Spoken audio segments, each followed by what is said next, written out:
Well, we're here, Dave and Allie and Lily and I, to talk about Lawrence Ferlinghetti's beat poem, Baseball Canto. Allie, it's shticky. I use that word, specifically. It's not like some of the other beat poems that we discuss in ModPo, which, well, I don't know.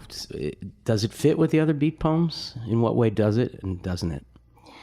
Well, the first thing I notice in the recorded performance is just his voice and the exuberance of the delivery. And it's delivered. You can hear the humor in the delivery. And I think some of that shtickiness you're referring to is just the juxtaposition of this kind of Anglo-Saxon epic and how he sets it up with this somber, almost funeral scene, and then just the kind of quotidian but boisterousness of baseball. So on one hand, you have the great tradition, the canon and the epic, which is associated with whiteness, really, and majoritarian rule and government corporate hijinks and cahoots on one hand, and then you get this sort of, shticky, quotidian, as you call it, lefty, funny, kind of entertainment. Dave, can you do anything with that dichotomy? We're still on the topic of the way it sounds. I think something interesting about the stickiness is how it just comes off as a lot more obvious. But it don't stop nobody this time in their revolution around the loaded white bases in this last of the great Anglo-Saxon epics in the territory libre of baseball. That wasn't a great imitation, but it's what's going on there? Well, just to focusing on baseball. I mean, he's talking about Anglo-Saxon as trying to cue us, even though it's very obvious he's making a play on the Canto. He's sort of equating the Canto as in the sort of poem that Ezra Pound would write with a game of baseball. And it's like he's written a canto about baseball. It's almost like a parlor game he's playing. Yeah. I dare me to write a poem about baseball, about the San Francisco Giants, that makes almost like a one-to-one analogous reference to Pound in the Anglo-Saxon tradition. Well, so what about Pound? I guess we need to go back to the problem of modernism, because Pound, he might, Lily, just be standing in for his anti-Semitism.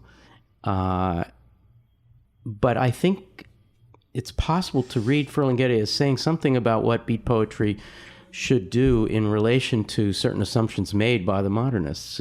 Should we go with that? Well, he's talking about revolution, but he's talking about revolution in the another pun, in a by pun, the way. right? A pun. I was going to say a pun that has to do with the way baseball is played, which is a very slow-moving game in terms of the revolutions don't happen very quickly in baseball, right? And I think he's probably reacting to, revolutionary movements that had come before. Like modernism was a revolution, but it included fascism and anti-Semitism, and it didn't include people who looked like Tito Fuentes, and shored up the Anglo-Saxon tradition. Right.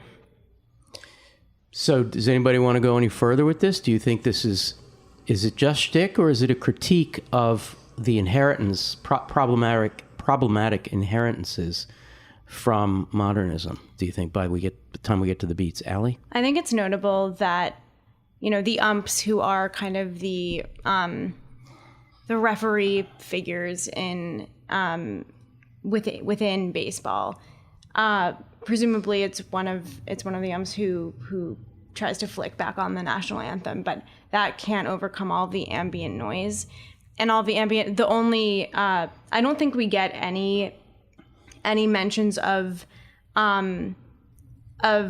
audience or crowd that isn't a kind of in a new minority position. And so I think that's a statement about kind of just the ambient noise of beat too. And which gets back to the performance element, just this kind of like raucous, let's read this and drink some beers and laugh. And I kind of am taken back to Ginsberg's one of his first performances of Howl, I think it was. I think the drunken performance yeah. is America. Yeah, America, yeah. Yeah. Howl I would like be- the point you're making. That really is great because I think that Ferlinghetti and Ginsberg, maybe a little less so Kerouac, Ferlinghetti and Ginsberg were thought of their aesthetic as something that the grungy populace not only could identify with, but felt that it might bespeak their positions. To some degree, this is a fantasy, but at least this is where they lined up. And there is the distinction between someone like Pound, who's clearly looking back to, though a revolutionary writer in some ways, looking back to the tradition, which would have excluded the grungy populace. Let's get final words. We'll go around and get final words. And I guess, have we enjoyed the humor of this enough? Maybe we've been a little too serious about this. It is hilarious. I mean, I think audiences really kind of stand up and cheer when they hear this. Allie, final word? Yeah, I think one of the first things that was said was, for a lot of people, it's most enjoyable the first time. And I think that this might be an example of A poem that we shouldn't probably talk about too yeah, much. like once you start, Yeah.